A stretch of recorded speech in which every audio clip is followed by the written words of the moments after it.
ATM रु टंका उठेबा एबे पड़िपारे महंगा देबाकू पड़िबो चार्ज।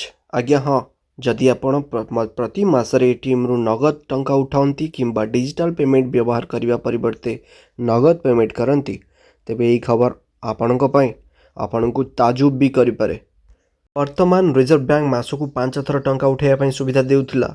एथर कौनसी अलग चार्ज पड़ू नथिला, किंतु एबे आरबीआई यही 5टी कारोबार पर हेउथिबा टंका उठाण उपरे चार्ज एवं एटीएम इंटरचेंज फी वृद्धि करने को योजना करुछि। यार अर्थ हेउछि जे आपण एटीएम रु टंका उठाइबा पई अधिक टंका खर्च करने पड़िबो। एबे नगद उठाण पई एहियार चार्ज को वर्तमान 21 टंका रु 22 टंका को वृद्धि करने को सुपारिश करिछि।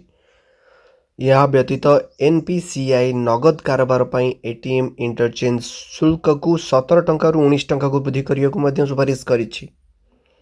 अन्य बैंक रो एटीएम रु ट्रांजैक्शन सीमा ठारू अधिक टंका उठाइबा पई इंटरचेंज फी आदाय करा जाए।